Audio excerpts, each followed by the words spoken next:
perkara yang membatalkan tayamum ada 3. Setiap perkara yang membatalkan wudu, murtad ada sangkaan bahawa wujudnya air jika bertayamum kerana ketiadaan air. Muslimin muslimat yang dirahmati oleh Allah Subhanahu wa taala. Tayamum adalah suatu ibadah yang mana ibadah tersebut ada perkara-perkara yang membatalkannya. Maksud membatalkannya adalah terbatal, asal boleh guna sampai masa hendak nak guna dah. Itu maksud terbatal, bukan terbatas tak daripada awal. Yang macam kita cerita bab wudu. Perkara yang membatalkan tayamum, yang pertamanya adalah ma abtalal wudu. Setiap perkara yang membatalkan wudu ia membatalkan tayamum. Okey, perkara yang membatalkan wudu apa semua sekali? Ingat ke tak ingat? Ada pak. Kadang-kadang nak bilang tu tak ingat, bukan tak ingat langsung, tahu ketuk tahu, qada hajat tahu. Dia pak perkara yang membatalkan wudu. Al khariju min ahadis sabilain min al qubuli wad duburi rihun aw ghairuhu illa al mani. Okey, itu yang pertama. Yang keduanya adalah zawalul aqli binaumin aw ghairihi illa nauma qa'idin mumakkinin maq'adahu min al ard. Yang kedua.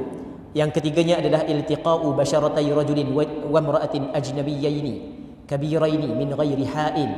Yang keempat adalah massuqbulil adami bi batlil kaffi aw butunil asabi'. Okey, itu 4 perkara yang dikatakan membatalkan wudu.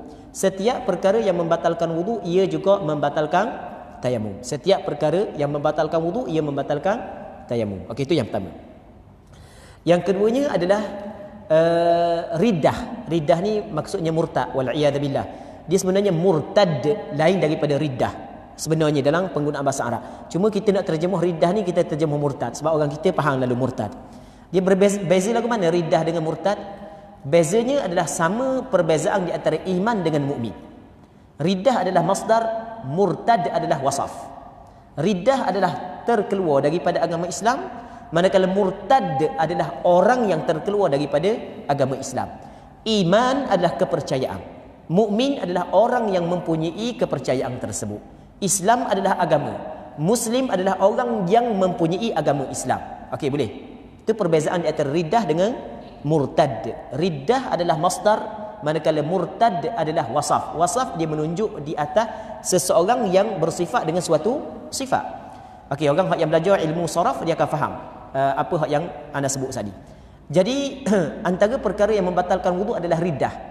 Riddah ni maksudnya terkeluar daripada agama Islam, mungkin kerana perkataan, mungkin kerana perbuatan, dan mungkin kerana i'tiqad.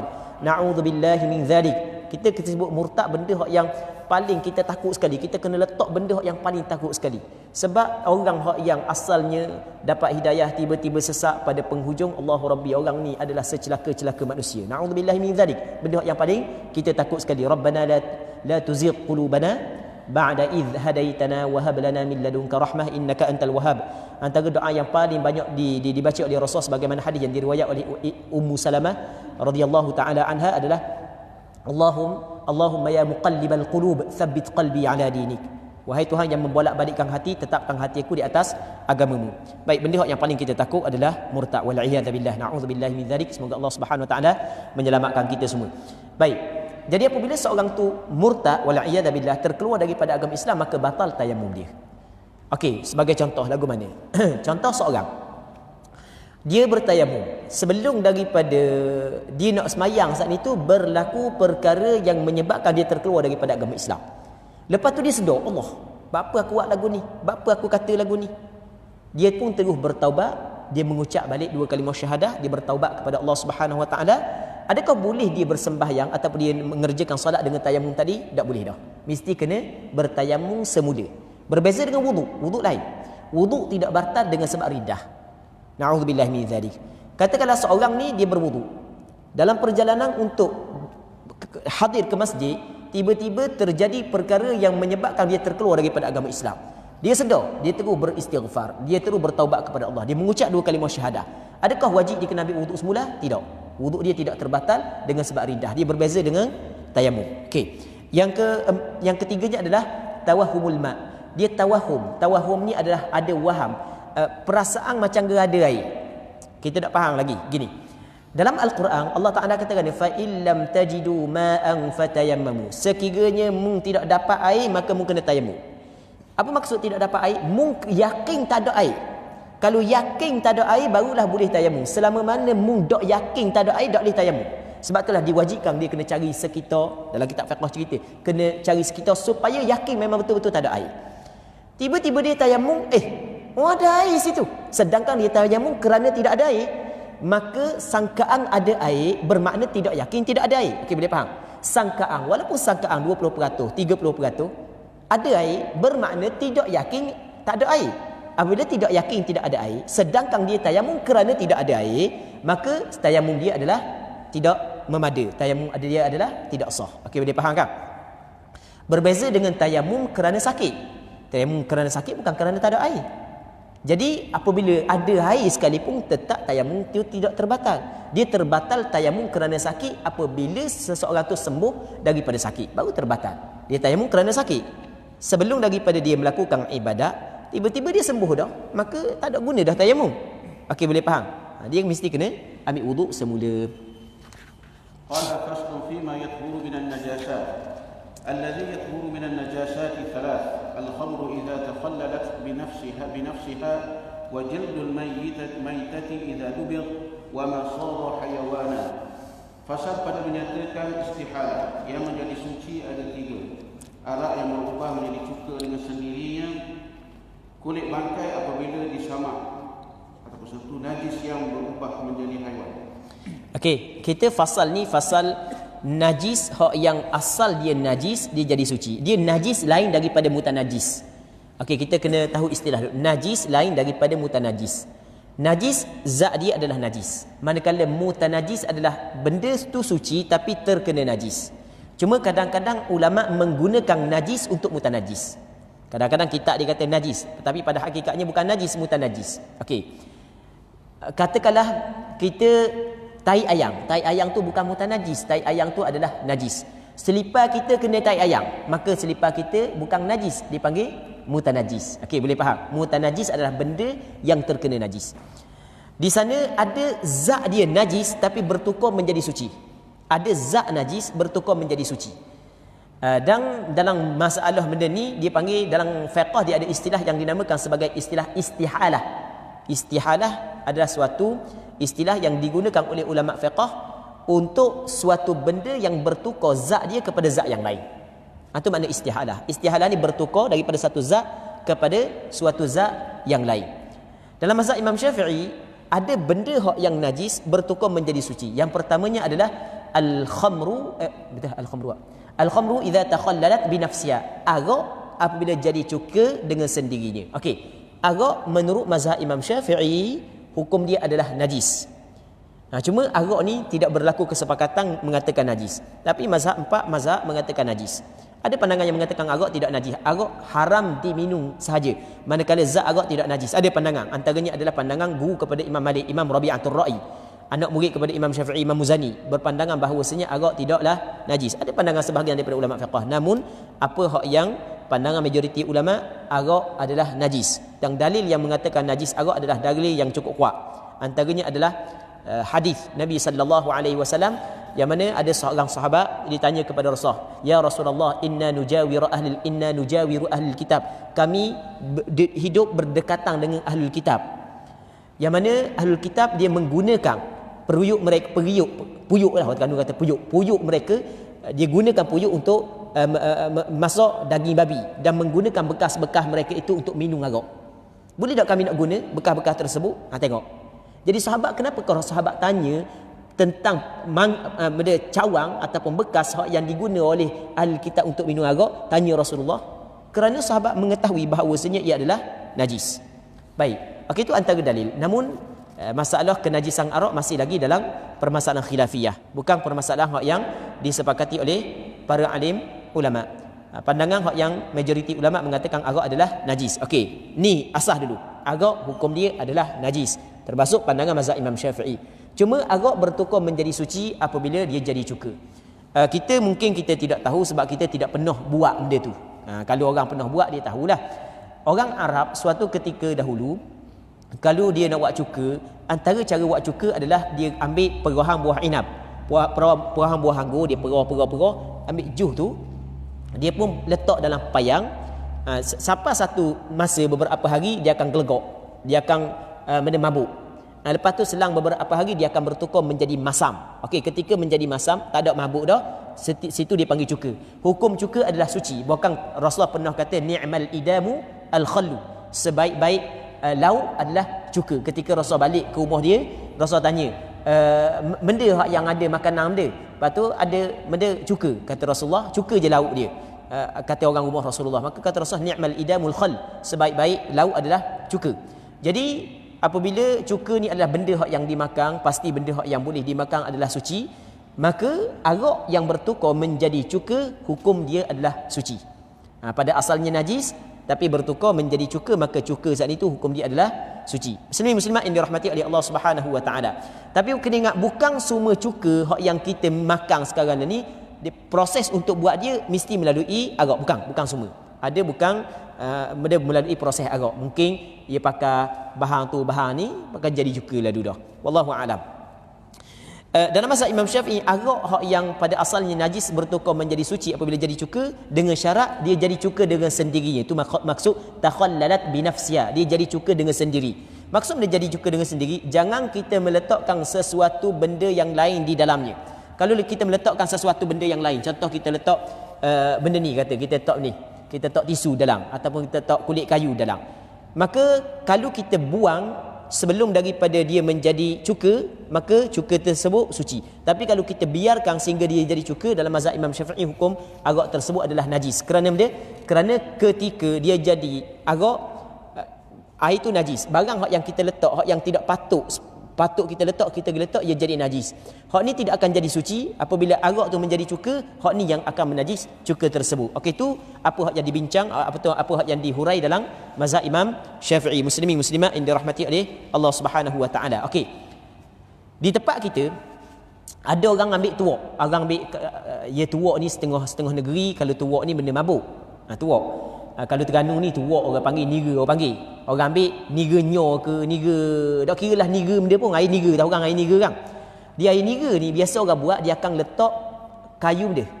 Siapa tahu? Dia akan letak kayu cengar. Betul pak kan? Biasa dengar pak kan? Dia akan letak kayu cengar. Dia akan kerak-kerak cengar, dia letak dalam.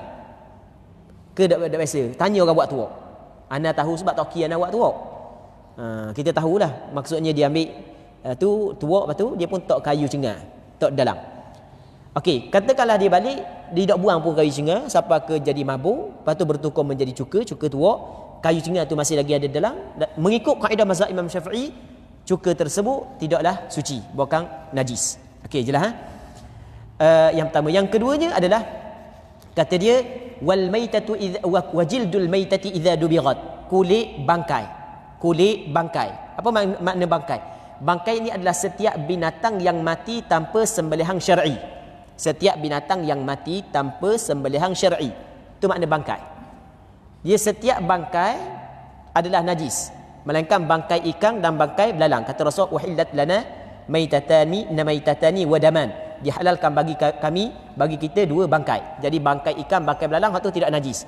Selain daripada bangkai ikan, selain daripada bangkai belalang, hukum dia adalah najis. Bangkai anak adang lagi, bangkai kita tidak najis. Selain daripada bangkai ikan, selain daripada bangkai belalang, selain daripada bangkai anak adam, hukum dia najis. Jadi bangkai adalah binatang yang mati tanpa ada sembelihan syar'i. Kalau hak yang disembelih lembu, hak kita sembelih kambing, hak kita sembelih, kulit dia adalah suci, bukan bangkai, bukan najis. Kita nak bincang bangkai. Bangkai najis. Lepas tu, lepas daripada tu, kalau kita ambil kulit dia, kita samuk. Ya, maksud samuk ni mengikut maksud samuk adalah kita buang perkara-perkara yang boleh merosakkan kulit. Dia perkara yang boleh merosakkan kulit adalah daging, lemak, benda lagi, darah-darah yang ada di kulit kita buang. Tak kiralah alat di zaman kita terlalu banyak, alat yang canggih kita buang. Kita buang perkara tersebut, bersihkan.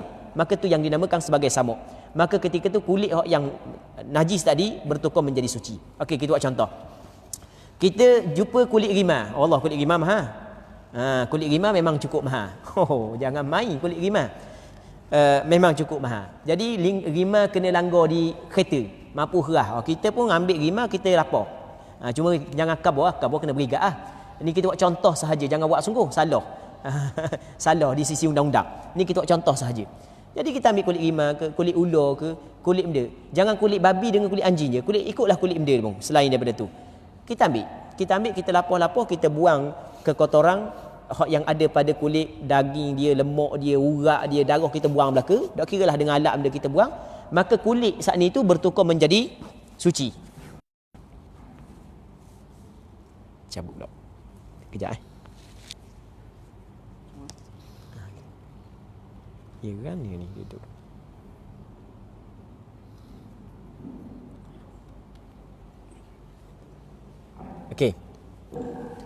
Okey, kulit saat itu bertukar menjadi suci.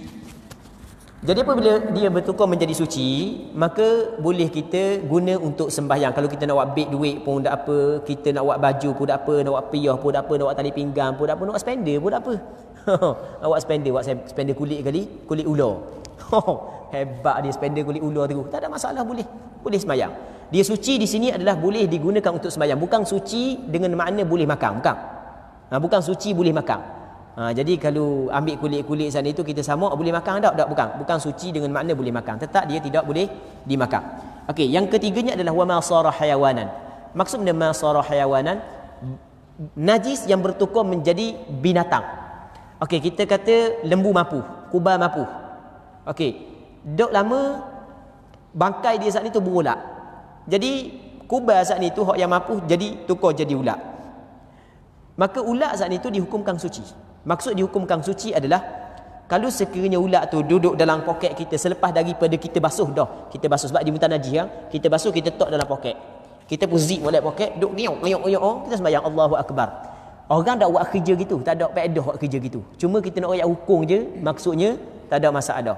Kita tengah sembahyang tengok benda pun duk dalam poket Ada ulat 2-3 ekor duk dalam poket. Maka tak ada masalah. Hukum dia adalah sah sembahyang kita kerana kita tidak dikirakan sebagai menanggung najis. Okey, itu maksud dia. Faslu fi anwa' an-najasat. Najasat thalatha, mughalladhatun wa mukhaffaffatun wa mutawassithah. Al-mughalladhatu najasatul kalbi wal khinziri wa far'i ahadihima. Wal mukhaffafah bawlu sabil alladhi lam yat'am ghayra al-laban wa lam yablugh al-hawlayn. Wal mutawassithah sa'irun najasat. Pasal pada menyatakan kategori najis. Najis ada 3 kategori: mughalladhah, mukhaffafah dan mutawassithah. Najis mughalladhah najis anjing dan babi, seperti yang lain daripada salah satu daripada kedua-duanya. Najis mukhaffafah air kecil kanak-kanak lelaki yang belum makan apa-apa melainkan susu dan belum sampai umur 2 tahun. Najis mutawassithah selain daripada najis mukhaffafah dan mughalladhah. Okey, ini berkenaan dengan najis. Ulama membahagikan najis kepada 3. Kerana benda pembahagian tersebut jadi 3? Kerana melihat kepada cara menghilangkan najis. Okey, kita ada najis mughalladhah, najis yang berat. Kita ada najis mukhaffafah, najis ringan. Kita ada najis mutawassithah, najis pertengahan. Pembahagian najis kepada 3 kerana melihat kepada cara menghilangkan najis itu. Cara menghilang, ada cara menghilangnya berat, ada cara menghilangnya ringan, ada cara menghilangnya dak berat dak ringan. Hak berat tu nama dia najis mughalladhah. Hak ringan nama dia najis mukhaffafah. Hak yang pertengahan nama dia najis mutawassithah. Baik. Najasah kata dia najis mughalladhah adalah najis anjing dan babi dan anak daripada salah satu daripada keduanya. Okey, dia katakan najis anjing, najis babi serta yang lahir daripada salah satu daripada keduanya. Dia maksud yang lahir daripada salah satu daripada keduanya, yang lahir daripada anjing dan yang lahir daripada babi. Jangan kita faham hak yang lahir daripada anjing ni anak anjing, bukan. Yang lahir daripada babi anak babi, bukan. Kalau anak babi anak anjing masuk babi dah lah. Dia maksud yang lahir daripada salah satu daripada keduanya ai ma'a hayawanin tahir, bersama dengan binatang yang suci. Katakanlah anjing ni berlaki dengan kambing, jadi anak dak setarang. Benda tu payah nak jadi, mungkin hampir mustahil nak jadi. Hampir mustahil. Ana tahu tu sebab ana mera binatang. Kita kita ada binatang kita pelihara. Ana pelihara kambing dengan pelihara biri-biri. Walaupun nampak sama apa semua sekali, tapi kalau kambing berlaki dengan biri-biri, payah nak boleh anak. Payah. Jadi dak masuk molek. Dak masuk molek, padahal kalau kira sama je. Kalau kita tengok, dah kalau kambing dengan biri-biri pun payah nak boleh anak, nak hasil anak, apatah lagi kalau benda anjing dengan kambing, anjing dengan biri-biri.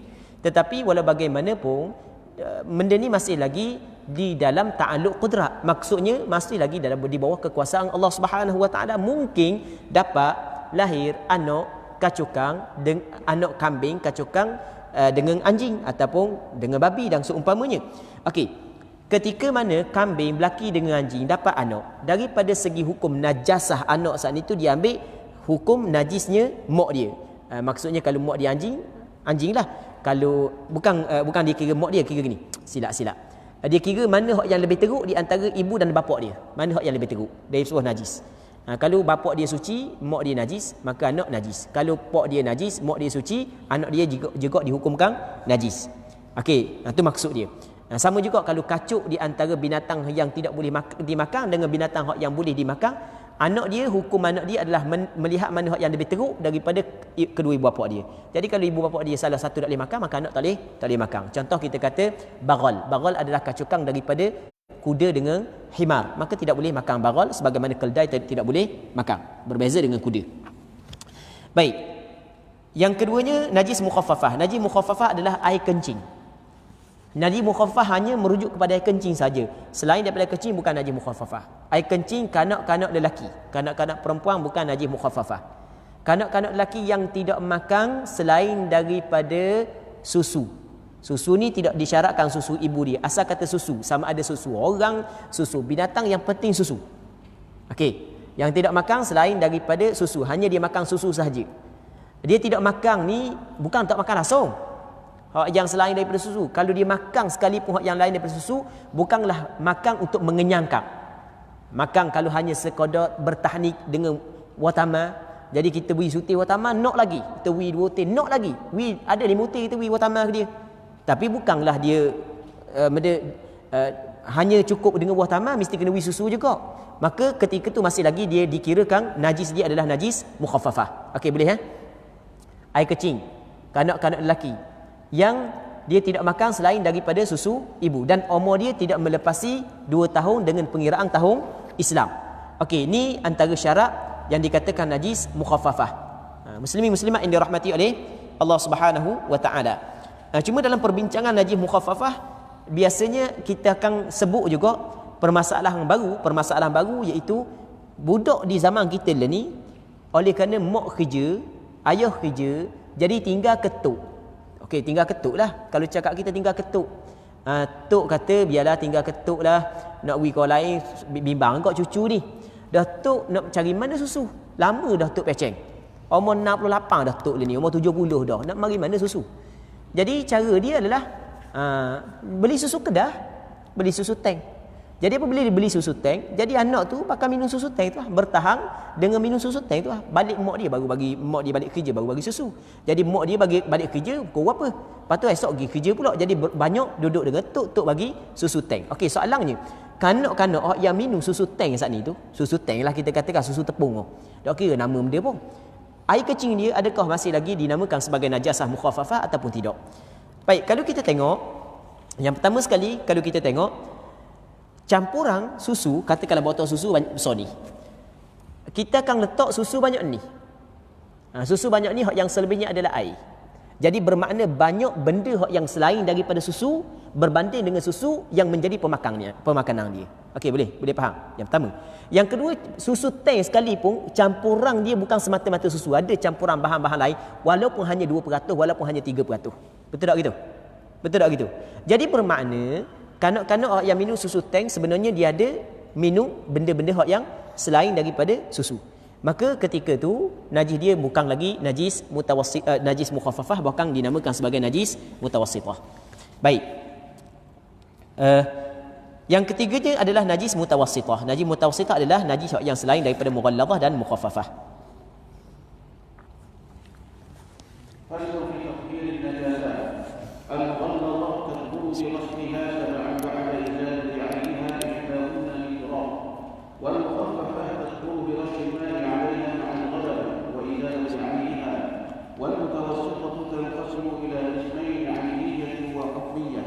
العينية التي لها لون وريح وطعم فلا بد من إزالة لونها وريحها وطعمها، والحكمية هي التي لا لون ولا Fasal pada menyatakan kaedah penyucian najis. Najis mughalladhah yang menjadi suci dengan 7 basuhan selepas menghilangkan air. Zat najis salah satu daripada 7 basuhan tersebut adalah dengan tanah. Najis mukhaffafah yang menjadi suci dengan regisan air pada najis tersebut dengan syarat air yang diregis lebih banyak pada najis serta dihilangkan zat najis terlebih dahulu. Najis mutawassithah terbahagi pada 2 kategori. Al-ainiyah, najis yang punya warna, bau dan rasa. Justru hendaklah menghilangkan warnanya, baunya dan rasanya. Al-hukmiyah, najis yang tidak ada warna, bau dan juga rasa. Justru memadai dengan melalukan air pada najis. Okey, cara menghilangkan najis ia berbeza daripada najis mukhaffafah, najis mughalladhah dan najis mutawassithah. Najis mughalladhah jelas kena basuh sebanyak 7 kali, salah satu daripada 7 kali dengan air tanah. Okey. Tapi 7 kali saat itu selepas daripada hilang zat dia. Okey, katakanlah kita terpijak tahi babi, tahi anjing. Lepas tu cara dia adalah kita buang dulu zat najis tahi anjing, tahi babi saat itu pada kaki kita. Kita lak dulu ke lak di tanah, ikutlah buang dulu. Okey, lepas daripada tu kita pun ambil air cucu sebanyak 7 kali. Salah satu daripada 7 kali dengan air tanah. Air tanah saat itu yang dimaksud dengan air tanah, air yang bercampur dengan tanah. Sama ada kita buat ataupun hak yang ada dah, hak siap dah. Kita pergi sungai, tengok keruh sikit, kita pakai celup kaki dalam sungai sebanyak 7 kali. Okey, bagus. Dia air tanah ni bukan mesti kita kena ambil air, kita capur tanah dalam, tak semesti. Kita buat gini pun apa, kita basuh sekali, 2 kali. Okey, 2 kali kita basuh, kita pun ambil tanah, kita peru atas kaki kita, lepas tu kita curah air ni. Okey, boleh faham kan? Maksudnya kita guna air ni sebanyak 7 kali, tetapi kita ambil tanah, kita peru di atas kaki kita, maka juga termasuk dalam penggunaan air tanah.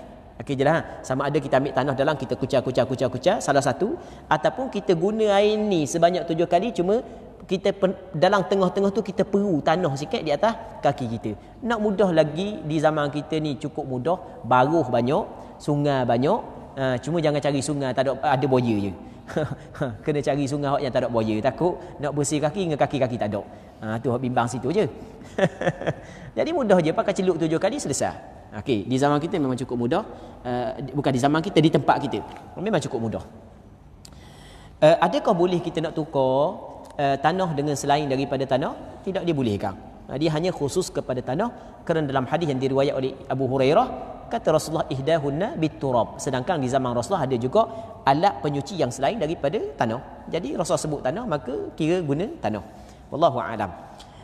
Seterusnya, najis mukhaffafah adalah suci dengan hanya dipercikkan air ke atasnya serta banyak air dan dihilangkan airnya. Okey, kanak-kanak dia kecing atas ni sebagai contoh. Kita ambil kain dulu, kita lap dulu, nampak habis kering belaka dah, ambil air percik biar rata belaka, percik biar rata, tak mesti lalu air. Yang penting percik biar rata molek, maka suci tempat tersebut. Jadi kena buang dulu air najis. Manakala najis mutawassithah, ia terbahagi kepada 2. Okey, kita kena faham istilah dulu, baru kita faham lagu mana cara menyucikan najis mutawassithah.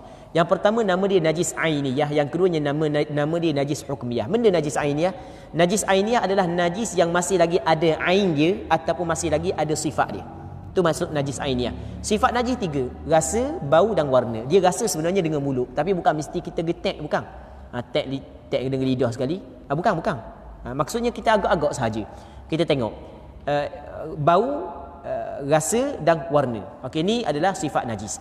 Kalau najis tu masih lagi mempunyai ain dia ataupun ain dia tak ada tapi sifat dia ada, warna masih lagi ada, bau masih lagi ada, cipering kain. Contoh kita katakan, maka najis tersebut dinamakan najis ainiyah. Tapi kalau tak ada sifat dia, rasa tak ada, bau tak ada, warna tak ada, zat dia tak ada, tapi belum lagi dibasuh, maka dinamakan najis hukmiyah. Katakanlah dia apabila kita ni siapa beromo sikit, kadang-kadang tak beromo pun, muda-muda pun kadang-kadang Allah Ta'ala bagi sakit sikit, siapa kedak sedar tu biar air kecing, kadang-kadang kan gitu kan. Jadi nak kain saat ni tu kena air kecing, berjebok air kecing kena. Okey, najis tiba-tiba dia tak basuh, elok gitu lah, tetap najis. Cukup dalam 3 minggu, warna pun tak ada dah, bau pun tak ada dah, rasa pun tak ada. Tak ada benda, macam biasa je, macam tak pernah kena air kecing, tapi belum lagi basuh. Maka kain tersebut dinamakan sebagai najis mukhaffafah. Najis yang najis yang ada pada kain tersebut dinamakan sebagai najis hukmiyah, bukan najis mukhaffafah, silap. Najis hukmiyah, bukan najis ainiyah. Najis hukmiyah, ambil air lalukan atas tempat najis saja, lalukan saja, suci. Manakala najis ainiyah, mesti kita kena lalukan air serta kena hilangkan zat najis, hilangkan warna dia, rasa dia dan bau dia. Melainkan kalau bau hak yang payah untuk dihilangkan. Oh, payah untuk dihilangkan bau ni. Dak cakap nak buat dah. Kita kata kita gonyoh dekat nak gonyoh dah tangan kita. Gahadi dia dismin dah. Dak hilang kok bau lagi tangan kita, maka dimaafkan. Warna hak yang payah nak hilang. Orang puang dia pakai kain sembahyang. Kain sembahyang dia warna putih.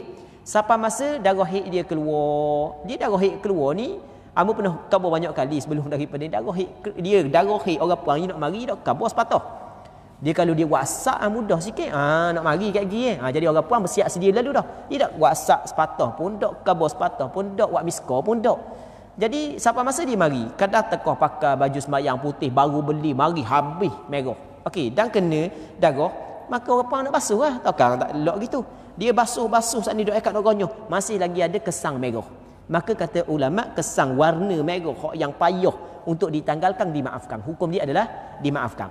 Jadi pada asalnya warna kena hilangkan, rasa kena hilangkan, bau kena hilangkan, zat najis pasti kena hilangkan. Tetapi kalau sekiranya warna payah untuk dihilangkan, warna saja maka dimaafkan, bau saja maka dimaafkan. Tapi kalau rasa tidak dimaafkan, sebab rasa menunjuk bahawasanya zat najis masih lagi ada, ataupun bau dengan warna ada dah kedua-dua, maka tidak dimaafkan. Sebab menunjukkan bahawasanya zat najis masih lagi ada. Dalam masalah perbincangan berkenaan dengan najis ainiyah dengan hukmiyah, biasa dalam permasalahan inilah orang bincang berkenaan dengan hukum membasuh baju dengan mesin basuh sekarang ni. Biasa dalam bab ni orang bincang apakah hukum basuh baju dengan mesin basuh sekarang ni. Ada orang kata, mesin basuh sekarang ni adalah mesin basuh Yahudi. Tak boleh basuh. Allah Rabbi, macam-macam. Mesin basuh Yahudi. Buat nyanyi ke bini belaka tu. Buat nyanyi ke orang puang. Baik. Dia gini. Masalah basuh mesin basuh hak yang kita sekarang leni ni, apakah hukum? Boleh ke tak? Boleh, tak ada masalah. Boleh sebenarnya. Yalah, boleh lah tu, boleh lah, tahu dah boleh. Cuma kalau pakai yang ada najis tu, kita naknya, kita nak tahu pakaian hak yang ada najis boleh tak kita basuh dengan mesin basuh ni. Okey, antara kitab hak yang menyebut secara jelas, kitab mazhab Imam Syafi'i hak yang menyebut secara terang-terang permasalahan ini adalah kitab At-Taqrirat As-Sadidah. Kitab At-Taqrirat As-Sadidah dalam nota kaki dia sebut perbahasan perbincangan berkenaan dengan basuh baju yang mutanajis dengan mesin basuh sekarang ni. Apa yang disebut dalam kitab tersebut? Dia kata najis terbagi kepada dua. Yang pertama najis ainiyah, yang kedua najis hukmiyah. Okey, kita bincang najis ainiyah, najis hukmiyah dulu. Najis hukmiyah hak yang ada pada pakaian kita. Kalau kita nak basuh dengan mesin automatik ke, kita nak basuh dengan mesin manual ke, tak ada masalah. Sebab najis hukmiyah cukup datang air ke atas najis tersebut. Cukup datang air sahaja.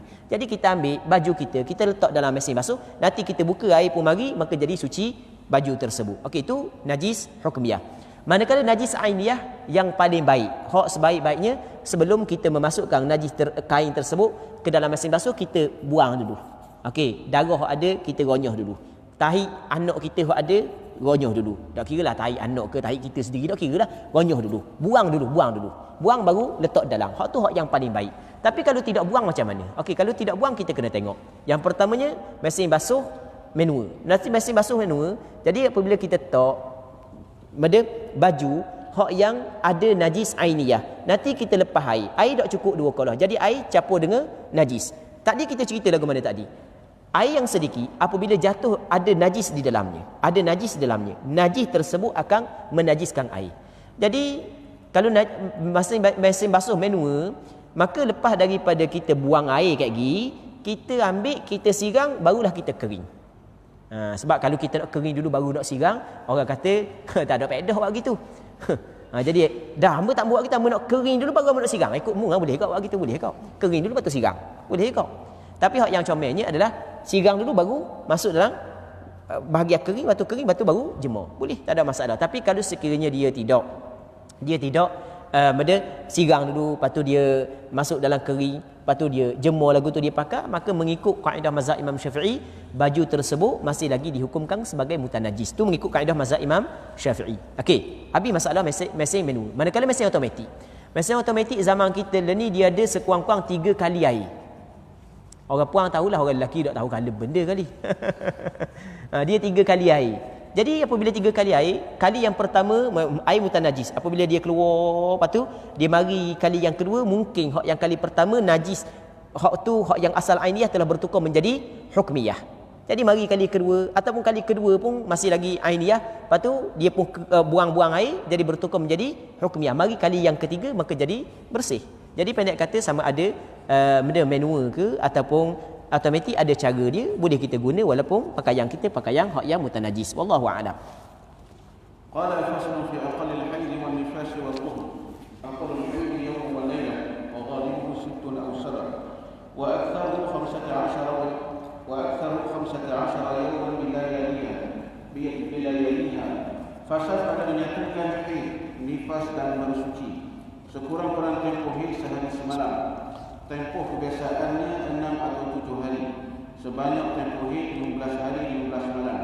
Aqallu tuhri bainal haidatayn 15 yawman. Wallahu 24 yawman aw 23 yawman wala hadda li akthari.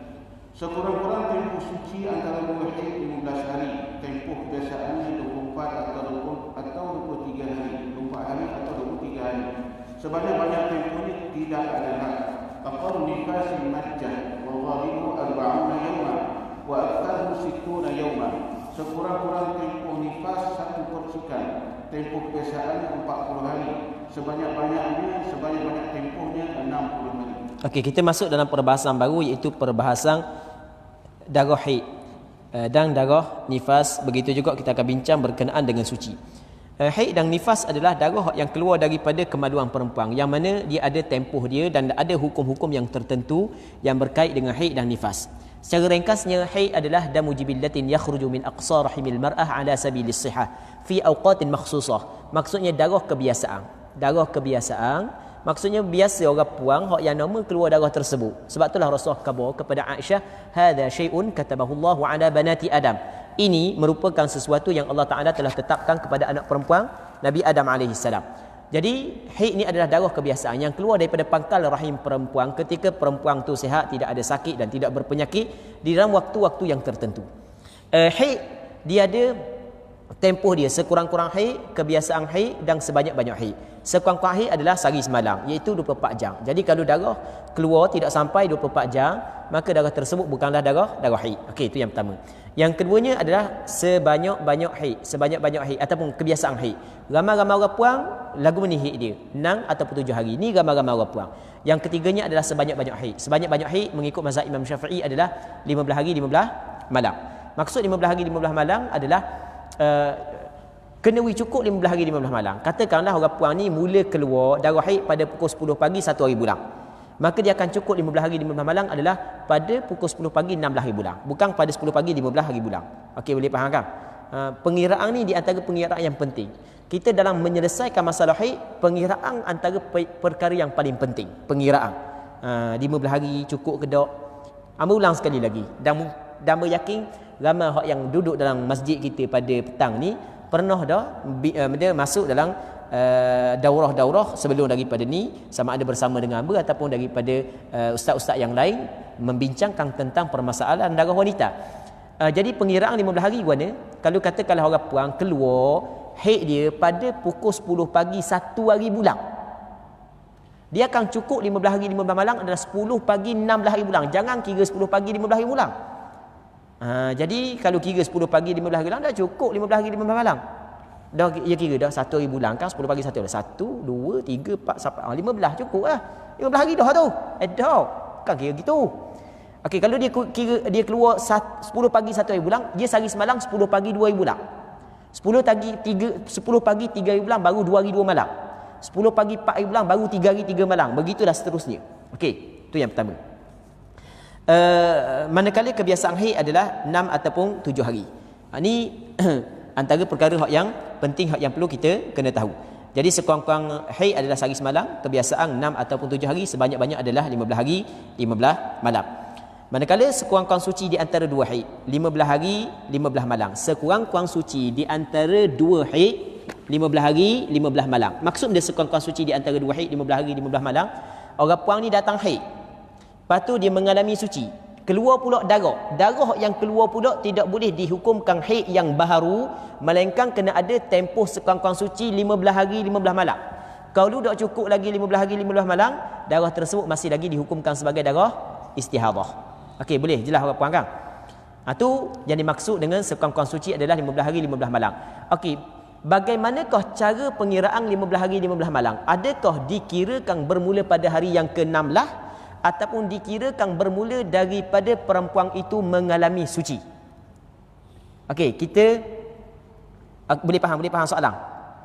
Pengiraan 15 hari 15 malam adakah dikirakan pada hari yang ke-6 lah, ataupun dikirakan pada permulaan perempuan itu mengalami suci? Boleh jelas. Boleh jelas?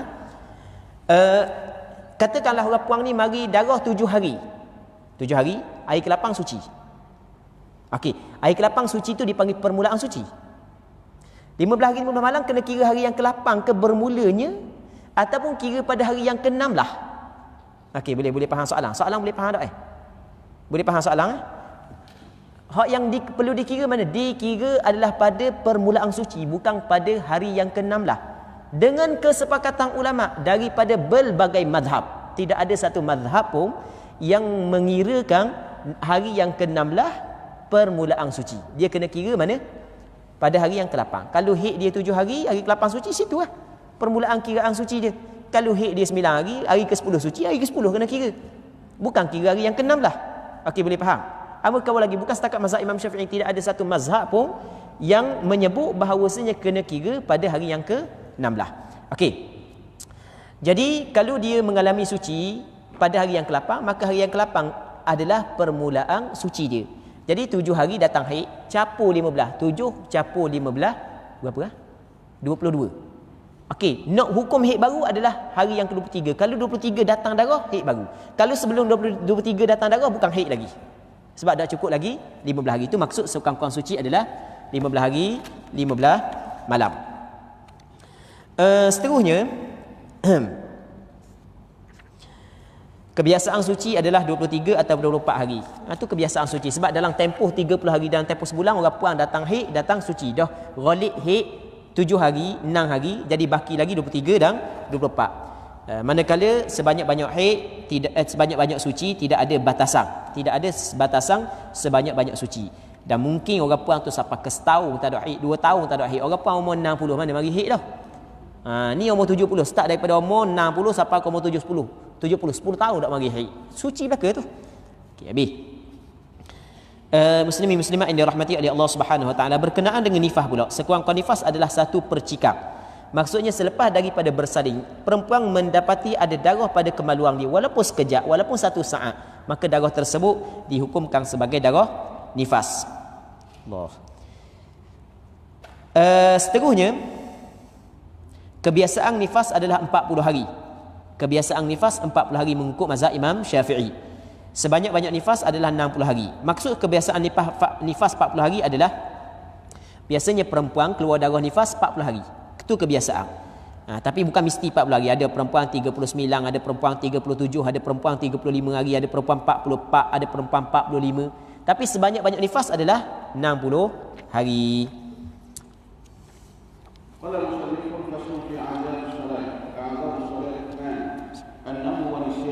Pasal pada menyatakan penguzuran daripada solat. Penguzuran daripada solat tidur dan baik. A'dzarus salah, maksudnya a'dzarus salah, keuzuran daripada solat. Kita setiap orang beriman yang cukup syarat-syarat wajib. Kita ada syarat wajib sembahyang. Syarat wajib sembahyang adalah Islam, berakal, balik, suci daripada haid dan nifas. Ini panggil syarat wajib sembahyang. Setiap orang yang cukup syarat wajib sembahyang, mesti dia kena sembahyang. Setiap orang yang cukup syarat wajib sembahyang, mesti dia kena sembahyang. Sebab Allah Ta'ala kata begitu dalam Quran. Benda, inna salata kanat 'alal mu'minina kitaban mawquta. Itu antara ayatnya. Allah Subhanahu wa Ta'ala menetapkan sembahyang ke atas setiap orang beriman yang ditetapkan waktu dia. Okey. Jadi sembahyang mesti dilaksanakan dalam waktu. Mentakhirkan sembahyang, okey, mentakhirkan sembahyang sehingga terkeluar daripada waktunya tanpa ada sebarang uzur syar'i, ia termasuk di dalam dosa besar. Ia termasuk dalam dosa besar. Dalam Al-Quranul Karim ada ayat Allah Subhanahu wa taala berfirman, ayat ni semua ingat belaka, fawailul lil musallin alladhina hum an salatihim sahun. Celaka bagi orang yang sembahyang yang lalai mereka itu daripada sembahyang mereka itu. Apa yang dimaksud lalai daripada sembahyang? Antara penafsiran ayat ini adalah satu hadis yang dikeluarkan oleh Imam At-Tabari dalam kitab tafsir At-Tabari. Begitu juga disebut oleh Imam Ibn Kathir dalam kitab tafsir Imam Ibn Kathir daripada Sa'ad bin Abi Waqqas radhiyallahu taala anhu. Sa'ad bin Abi Waqqas pernah bertanya Rasulullah tentang penafsiran ayat mana alladzina hum an salatihim sahun. Apa hak yang disebut oleh Sa'ad bin Abi Waqqas radhiyallahu taala anhu yang dimaksud dengan lalai daripada sembahyang adalah alladzina yuakhiruna as-salata an awqatiha.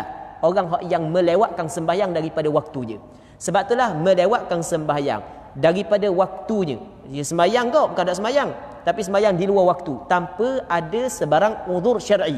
Ia termasuk dalam dosa besar. Okey.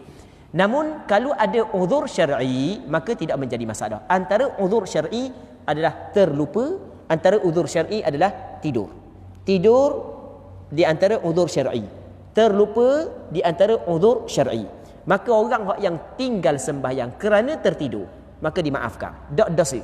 Orang yang tinggal sembahyang kerana terlupa maka dimaafkan, tidak tidak dosa. Cuma wajib dia kena qada balik. Sembahyang yang ditinggalkan kerana tertidur dan kerana terlupa, sepakat ulama mengatakan wajib kena qada tanpa ada khilaf, kerana Rasulullah bersabda, man nama an salatin aw nasiyaha falyusalliha idza dzakaraha. Sesiapa yang tidur meninggalkan sembahyang ataupun dia terlupa untuk sembahyang, maka hendaklah dia sembahyang apabila dia sedar. Dia bangun daripada tidur, wajib dia kena sembahyang. Sembahyang yang ditinggalkan kerana tertidur ataupun terlupa, walaupun tidak berdosa, tapi sepakat ulama mengatakan wajib kena qada balik. Baik, muslimin muslimat yang dirahmati oleh Allah Subhanahu wa taala, tu yang dimaksud keuzuran daripada solat. Faslun fi syurutis solat. Syurutus solat thamaniyah. Taharatul hadatsain wa taharatu 'an najasati الثوب والبدن والمكان وستر العورة واستقبال القبلة ودخول الوقت والعلم بفرضيتها وألا يعتقد فرض من فروضها سنة واجتناب المبتلات. Fasal pada menyatakan syarat sah solat. Syarat sah solat ada 8. Suci daripada 2 hadas, suci daripada najis pada pakaian, badan dan tempat, menutup aurat, menghadap kiblat, masuk waktu solat, mengetahui tentang kefarduan solat, tidak menganggap bahawa walaupun salah satu daripada fardu solat itu sebagai sunat, menjauhi segala perkara yang membatalkan solat. Okey, kita masuk dalam perbahasan baru, iaitu perbahasan syarat solat. Dia yang dimaksud dengan syarat solat di sini adalah syarat sah. Kerana di sana ada syarat wajib solat, ada syarat sah solat. Syarat wajib adalah orang yang cukup syarat tersebut wajib dia sembahyang. Syarat sah adalah orang yang cukup syarat ni sah dia sembahyang. Kalau tidak, tak sah sembahyang dia. Syarat solat yang pertamanya adalah suci daripada 2 hadas. Kena suci daripada 2 hadas, hadas kecil dengan cara berwuduk, hadas besar dengan cara mandi wajib. Yang keduanya suci daripada najis pada pakaian, badan dan tempat sembahyang. Najis yang tidak dimaafkan. Najis yang dimaafkan tidak menjadi masalah. Yang ketiganya menutup aurat. Yang keempat menghadap kiblat. Yang kelimanya masuk waktu solat. Tapi kalau tak ada pakaian, tak ada benda yang dapat digunakan untuk menutup aurat, itu dimaafkan. Menghadap kiblat, kalau tidak boleh menghadap kiblat, contoh sakit, tak ada orang yang mampu tolong dia, maka tidak menjadi masalah, dimaafkan. Masuk waktu solat. Mengetahui tentang kefarduan solat, bahawasanya sembahyang ini adalah fardu. Tidak menganggap bahawa walaupun salah satu daripada fardu solat itu sebagai sunat. Jangan dia beriktikad, dia berpegang rukun solat sebagai sunat. Contoh rokok ni jangan dipegang sunat, iktidal jangan dipegang sunat. Jadi benda yang fardu jangan dia iktikad sunat. Kalau dia iktikad benda fardu sunat, maka tidak sah sembahyang dia. Yang ke-8nya menjauhi segala perkara yang membatalkan solat. Di sana ada perkara-perkara yang membatalkan solat yang akan dibincangkan selepas daripada ini, maka mesti dia kena jaga ketika dia sembahyang. Okey, kita sambung lagi ya. Faslun al-ahdath. Al-ahdath isnan, asghar wa akbar. Wal asghar ma awjaba al-wudu wal akbar ma awjaba al-ghusl. Fasal pada menyatakan kategori hadas. Hadas itu ada 2, hadas kecil dan hadas besar. Hadas kecil perkara yang mewajibkan wudu, hadas besar perkara yang mewajibkan mani wajib. Okey, itu jelas. Hadas ada dua. Hadas kecil dan hadas besar. Setiap perkara yang mewajibkan wudu dikirakan hadas kecil, dan setiap perkara yang mewajibkan mandi dikirakan sebagai hadas besar.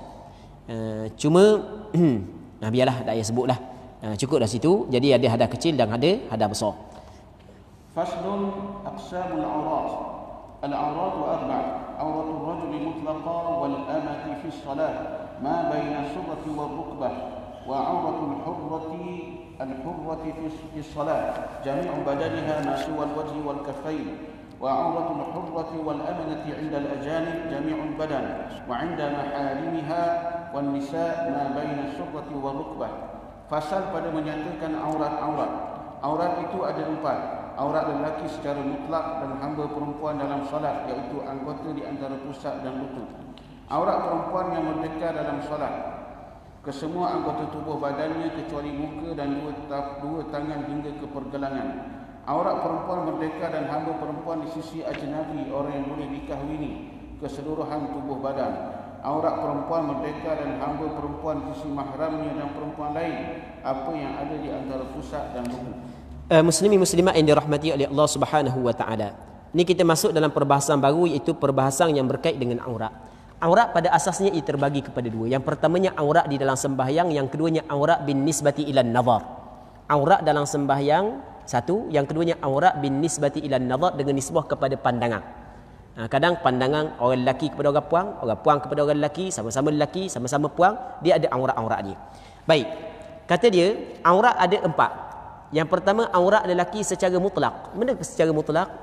Aurat lelaki secara mutlak ni maksudnya adalah sama ada di dalam sembahyang ataupun di luar sembahyang. Maksud di luar sembahyang adalah pada pandangan mata perempuan. Okey. Aurat lelaki secara mutlak dan hamba perempuan dalam solat adalah anggota di antara pusat dan lutut.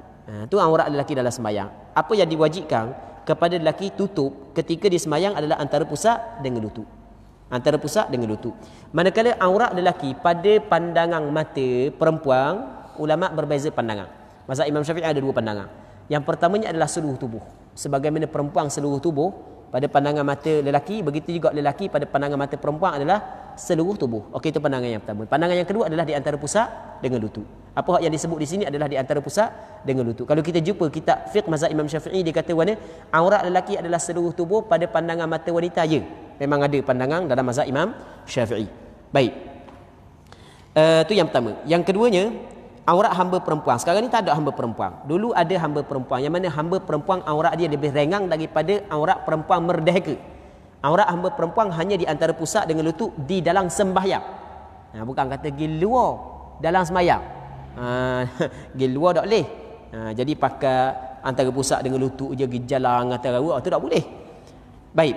Yang keduanya aurat perempuan yang merdeka dalam solat. Okey, dalam solat aurat perempuan merdeka, ni perempuan ni lah semua merdeka belaka dalam solat ke semua anggota tubuh badannya kecuali muka dan dua tangan hingga pergelangan. Kecuali muka dan dua tangan hingga pergelangan. Ni dua tangan hingga pergelangan sini. Ni bukan aurat. Ni bukan aurat, ni bukan aurat. Ada sebahagian orang dia kata hak ni bukan aurat, hak ni aurat. Jadi dia tutup atas ni. Okey, tak ada masalah nak tutup. Tak ada masalah, bukan sampai ke dosa. Cuma dalam mazhab Imam Syafi'i pandangan muktamad, atas dan bawah tangan ni ia tidak termasuk dalam aurat. Jadi orang puan kalau dia pakai baju kurung, tutup dah kawasan lengang dia, masih lagi terbuka tangan, maka memada sah dia sembahyang. Baik. Manakala muka kita kena faham muka. Muka adalah daripada tempat tumbuh rambut ghalib hingga kepada dagu, daripada anak telinga kanan kepada anak telinga kiri. Manakala bawah ni dia tidak termasuk dalam muka. Sebab itulah diwajibkan kepada perempuan menutup di bawah dagu dalam sembahyang dia. Atas mazhab Imam Syafi'i wajib kena tutup. Dah kalau tak tutup, mazhab Imam Syafi'i tak sah sembahyang ni. Dalam mazhab Imam Syafi'i. Allah, paroklah. Orang puan kata ni baru dengar ni umur 56 baru dengar, start daripada umur 15 sampai ke umur 56. Sembahyang tak pernah tutup bawah dagu ni. Mazhab Imam Syafi'i tak sah. Dah buat mana kena qada balik. Kena qada balik. Alah, paroklah. Okey, gini. Mazhab lain sekalipun mengatakan di bawah ni tidak termasuk dalam dia tidak termasuk muka. Bawah ni wajib kena tutup juga. Dia tidak termasuk dalam muka mazhab lain sekalipun. Sebab muka ni muka Bawah ni tak masuk dalam muka. Cuma dalam mazhab lain mengatakan keterbukaan yang sedikit dimaafkan. Jadi untuk perempuan hak yang pernah tidak tutup sembahyang di bawah dagu sebelum daripada ni, sembahyang dia dikirakan sah atas pandangan sebahagian ulama mazhab yang lain. Okey, tidak perlu qada untuk mempermudahkan kepada dia. Cuma akan datang, tutuplah sikit bawah ni supaya sembahyang kita disepakati oleh ulama mengatakan sah. Okey, boleh faham? Jangan dengar hak amru ayat tadi saja, tak dengar hak ni. Tadi amru kata kena qada balik, dia pun jedera tidur. Lepas tu bangun, baru mari susah hati pula, Allah kena qada balik. Hak yang kita khabar hukum, hak yang tu dia tak sedar dah. Okey, ambil ulang sekali lagi. Orang puang, hak yang pernah sembahyang tak tutup bawah ni, atas mazhab Imam Syafi'i tidak sah sembahyang dia. Atas mazhab Imam Syafi'i, kerana di bawah ni juga termasuk dalam aurat yang wajib ditutup. Keterbukaan sedikit dengan banyak sama je. Dalam mazhab Imam Syafi'i, terbuka di sini membatalkan sembahyang sebagai mana terbuka di sini, sebagaimana terbuka di sini. Sama je. Baik. Cuma kalulah benda tu menyusahkan, nak qada, Allah banyak tahu, nak ke payah. Okey, tak ada masalah. Ambil pandangan sebahagian ulama, bukan pandangan majoriti ulama mazhab mengatakan keterbukaan yang sedikit ia dimaafkan. Hanya sekadar bawah dagu sikit ni dimaafkan. Cuma akan datang sebaik-baiknya agar sembahyang kita berlaku kesepakatan ulama mengatakan sah adalah kita tutup di bawah dagu. Baik, nak tutup dengan benda, dah tanya hamba lah orang puang bab nutup ni, dia lebih pandai lagi. Orang puang baju dia tu berapa kali ganda dengan orang lelaki kan bab pakaian orang puang. Tak perlu tanya hamba, tutup dengan benda pun. Tutuplah, yang penting tutup je. Okey, itu aurat perempuan dalam solat. Aurat perempuan merdeka dan hamba perempuan di sisi ajnabi. Di sisi ajnabi, orang yang boleh dikahwini adalah keseluruh tubuh badan.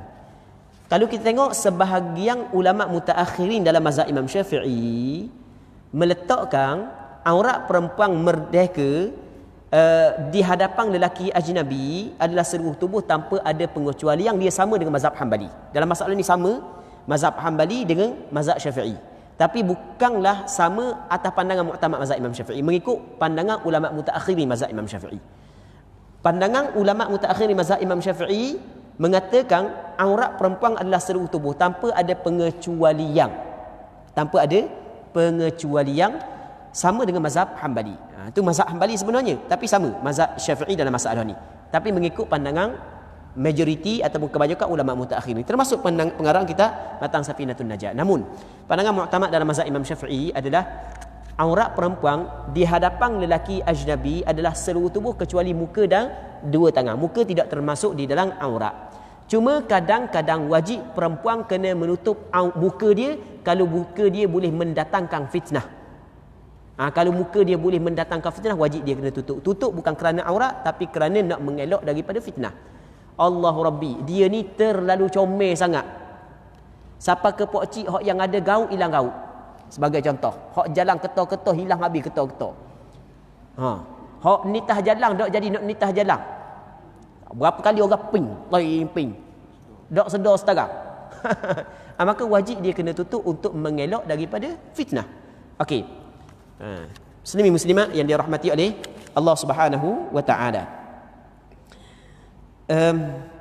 Seterusnya, aurat perempuan merdeka dan okey biar apa hak yang ada di antara pusat dan lutut. فصل في أركان الصلاة. أركان الصلاة 17. الأول النية، الثاني تكبيرة الإحرام، الثالث القيام على القادر في الفرض، والرابع قراءة الفاتحة، والخامس الركوع، والسادس الطمأنينة فيه، السابع الاعتدال، الثامن الطمأنينة فيه، التاسع سجود مرتين، العاشر الطمأنينة فيه، 11 الجلوس بين السجدتين، 12 الطمأنينة فيه، 13 التشهد الأخير، 14 القعود فيه، 15 الصلاة على النبي صلى الله عليه وسلم فيه، 16 السلام، 17 الترتيب. Pasal pada menyatukan fardu salat. Fardu salat ada 17 perkara.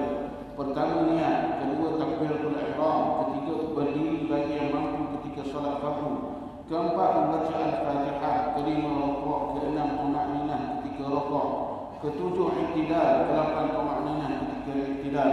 Kesembilan, sujud 2 kali. Kesepuluh, tumakninah ketika kedua-dua sujud.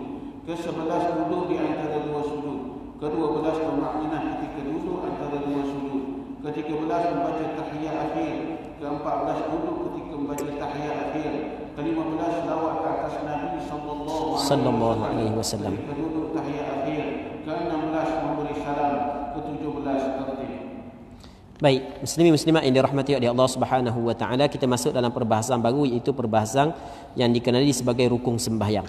Dan rukun kita pernah sebut dah sebelum daripada ni, apakah definisi rukun mengikut lughah dan mengikut istilah. Manakala sembahyang pula, sembahyang di sini adalah sembahyang mengikut istilah ulama, bukan mengikut lughah. Sebab lughah, pada lughah sembahyang ia lain daripada istilah. Dia pada lughah salah dengan makna doa. Itu makna salah. Wa salli alaihim inna salataka sakanul lahum. Dan hendaklah engkau berdoa kepada mereka itu, sesungguhnya doa engkau kepada mereka itu menjadi ketenangan untuk mereka itu. Okey, salah pada lughah dengan makna doa. Manakala salah mengikut istilah ulama adalah af'alun wa aqwalun muftatahatun bit takbir wa mukhtatamatun bit taslim bin niyati al makhsusah. Maksudnya beberapa perkataan, beberapa perbuatan yang dimulakan dengan takbir, yang disudahi dengan salam dengan niat yang tertentu. Okey, itu sembahyang mengikut istilah ulama. Yang mana sembahyang dia ada rukun dia ada syarat dia. Rukun sembahyang yang disebut di sini adalah 17. Ada sebahagian kitab dia kata 14, ada sebahagian kitab kata 13. Sebenarnya khilaf di sini hanyalah khilaf lafzi sahaja. Maksudnya yang kata 13 tadi itu dia tidak masukkan tumakninah dalam rukun sembahyang. Tumakninah adalah syarat kepada rukun, bukan rukun sembahyang, syarat kepada rukun. Tapi sama ada syarat kepada rukun ataupun rukun sembahyang, daripada sudut amalinya kena buat, kena ada tumakninah dalam sembahyang. Okey. Rukun yang sembahyang yang pertama adalah niat.